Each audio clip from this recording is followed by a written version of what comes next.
Hi hello everyone, welcome back to my channel Ramachanti food vlogs. ఇవాళ మన వీడియోలో పిల్లలకి పెద్దలకి అందరికీ ఎంతో ఇష్టమైన రెసిపీ అండ్ అందరికీ యూస్ఫుల్ అవుతుంది. ఇందులో చాలా హెల్త్ బెనిఫిట్స్ కూడా ఉన్నాయి. అవేనండి పల్లీల లడ్డులు. సో పల్లీల ఉండలు అంటారు కదా, ఇవే అందరికీ తెలిసిన రెసిపీయే అయినా కూడా కొన్నిసార్లు అందరికీ అంతగా పర్ఫెక్ట్గా రాదు. సో నేను చెప్పిన స్టైల్లో, నేను చెప్పిన కొలతల్లో ఒకసారి ట్రై చేయండి. As it is sweet shop స్టైల్లోనే ఉంటుంది అండ్ చాలా ఈజీగా ఉంటుంది. టేస్ట్ చాలా బాగుంటుంది. ఎన్ని రోజుల వరకు కూడా నిల్వ చేసుకోవచ్చు. సో ఎలాంటి ప్రాబ్లం లేకుండా నిల్వ చేసుకోవచ్చు. మరి ఈ రెసిపీ చూసే ముందు మన ఛానల్ని ఇంకా ఎవరైనా సబ్స్క్రైబ్ చేసుకోకపోతే ప్లీజ్ సబ్స్క్రైబ్ చేయండి అండ్ వీడియోని లైక్ చేయండి. లేట్ చేయకుండా రెసిపీలోకి వెళ్ళిపోదాము. దీనికోసం నేను ఇక్కడ 1 కప్పు పల్లీలను తీసుకున్నాను. సో వేరుశనగ గుళ్ళను తీసుకున్నాను. అవి ఆల్మోస్ట్ 400 గ్రాముల వరకు ఉంటాయి. ఫస్ట్ వీటిని డ్రై రోస్ట్ చేసుకోవాలి. దీనికోసం స్టవ్ ఆన్ చేసి అడుగు మందంగా ఉన్న కడాయి ఒకటి పెట్టుకొని అందులో ఈ పల్లీలను యాడ్ చేసుకొని డ్రై రోస్ట్ చేసుకోవాలి. మంటను మీడియం టు లో ఫ్లేమ్లో అడ్జస్ట్ చేసుకుంటూ రోస్ట్ చేసుకుంటేనే లోపల నుంచి క్రిస్పీగా ఫ్రై అయిపోతాయి. లేదంటే మొత్తం కూడా పైన ఫ్రై అయిపోతుంది, లోపల ఆయిల్ మొత్తం అలానే ఉంటుంది. సో అలా కాకుండా దగ్గర ఉండి కలుపుకుంటూ మంటను లో టు మీడియం ఫ్లేమ్లో అడ్జస్ట్ చేసుకుంటూ ఫ్రై చేసుకుంటే కొంచెం టైం పడుతుంది, అయినా సరే చక్కగా ఫ్రై అయిపోతాయి. వేయించుకున్న పల్లీలను ఇలా కాటన్ క్లాత్ మీద యాడ్ చేసుకొని చపాతీ కర్రతో రోల్ చేసుకున్నట్లయితే పల్లీల పొట్టు పోతుంది అండ్ పల్లీలు కూడా 2 చెక్కలుగా అయిపోతాయి. సో వాటిని నీట్గా పొట్టు తీసేసి పక్కన ఒక బౌల్లో ఉంచుకుందాము.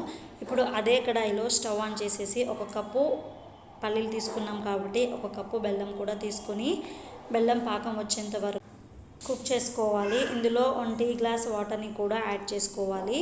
సో ఎక్కువ వాటర్ తీసుకున్నట్లయితే పాకం అంతా పర్ఫెక్ట్గా రాదు. అందుకోసం నేను ఇక్కడ 1 టీ గ్లాస్ వాటర్ని తీసుకున్నాను.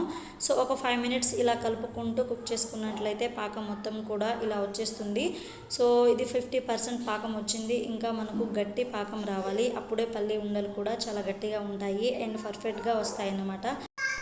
ఇంకో 5 మినిట్స్ కుక్ చేసుకున్న తర్వాత ఇందులో 1 టేబుల్ స్పూన్ నెయ్యిని యాడ్ చేసుకుంటున్నాను. సో నెయ్యి ఫ్లేవర్ బాగుంటుంది. ఇష్టం లేకపోతే స్కిప్ చేసేయచ్చు. ఇలా 1 మినిట్ కుక్ చేసుకున్న తర్వాత పాకం అయితే మనకు పర్ఫెక్ట్గా వచ్చేస్తుంది. సో ఇప్పుడు స్టవ్ ఆఫ్ చేసేసి ముందుగా ఫ్రై చేసి పెట్టుకున్న పల్లీలను యాడ్ చేసుకోవాలి. ఎప్పుడైనా సరే మనం పల్లీలను యాడ్ చేసేటప్పుడు స్టవ్ ఆఫ్ చేసుకోవాలి, లేదంటే కింద మొత్తం అడుగంటుకుంటుంది. తర్వాత మనకు పాకం కొంచెం ఎక్కువ అయింది, లూజ్గా ఉంది అని అనిపిస్తే ఆ తర్వాత స్టవ్ ఆన్ చేసేసి ఒక 2 to 3 మినిట్స్ మీడియం ఫ్లేమ్లో ఇలా కలుపుకుంటూ కుక్ చేసుకుంటే పాకం మొత్తం కూడా చాలా దగ్గరికి వచ్చేస్తుంది. సో ఇక్కడ చూపిస్తున్న విధంగా పల్లీలను యాడ్ చేసుకొని అంతా బాగా మిక్స్ అయ్యేటట్టు కలుపుకోండి. ఇప్పుడు ఒక ప్లేట్లో కొంచెం నెయ్యి అప్లై చేసుకోవాలి. అప్పుడే మనం తీసుకున్న ఈ మిశ్రమం అనేది ప్లేట్కి అంటుకోకుండా ఉంటుంది. దీనికోసం ఒక 2-3 చుక్కల నెయ్యి అప్లై చేసుకున్న తర్వాత పల్లీలను మొత్తం కూడా ఇందులో ట్రాన్స్ఫర్ చేసుకోవాలి.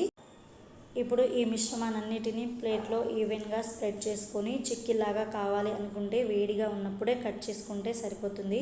లేదా లడ్డూలాగా చుట్టుకోవాలి అనుకుంటే ఇంకొంచెం సేపు చల్లారిన తర్వాత ముందుగా చుట్టుకోవచ్చు.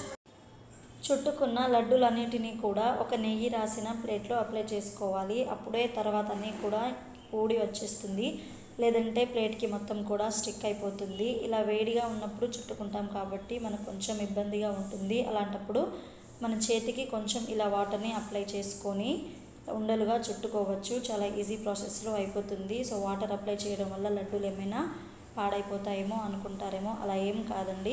సో వీటన్నిటిని కూడా మనం చాలాసేపు ఆరనివ్వాలి. ఫ్యాన్ కింద మనం ఒక 1 to 2 అవర్స్ వరకు ఆరనివ్వాలి. అప్పుడు ఇవన్నీ కూడా చాలా స్టిఫ్గా అయిపోతాయి. సో చూస్తున్నారు కదా, ఎంతో జ్యూసీగా ఉంది. నేను ఇక్కడ ఒక 2 అవర్స్ తర్వాత చూపిస్తున్నాను. లడ్డూలన్నీ కూడా చాలా గట్టి పడిపోయాయి అండ్ చూడడానికి కూడా చాలా బాగున్నాయి. టేస్ట్ కూడా చాలా బాగుంటుంది.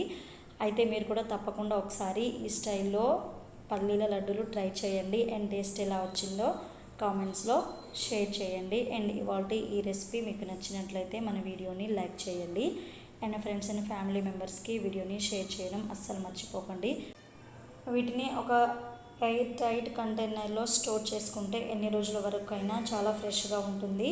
చిన్నపిల్లల దగ్గర నుంచి పెద్దవాళ్ళ వరకు అందరికీ ఎన్నో హెల్త్ బెనిఫిట్స్ని ఇస్తుంది. స్పెషల్గా ఆడవారికి ఐరన్ డెఫిషియన్సీ ఉంటుంది కాబట్టి రోజుకి ఒక లడ్డు తింటే ఐరన్ డెఫిషియన్సీ ప్రాబ్లం నుంచి బయటపడవచ్చు. అయితే తప్పకుండా మీరందరూ ట్రై చేసి మీ రెసిపీ ఎలా వచ్చిందో నాతో షేర్ చేసుకోవడం మర్చిపోవద్దు. అండ్ వీడియో నచ్చితే లైక్ చేయండి, షేర్ చేయండి, కామెంట్ చేయండి, ఛానల్ని సబ్స్క్రైబ్ చేసుకోండి. మరొక మంచి రెసిపీతో మళ్ళీ కలుద్దాము. అప్పటి వరకు అందరికీ బాయ్.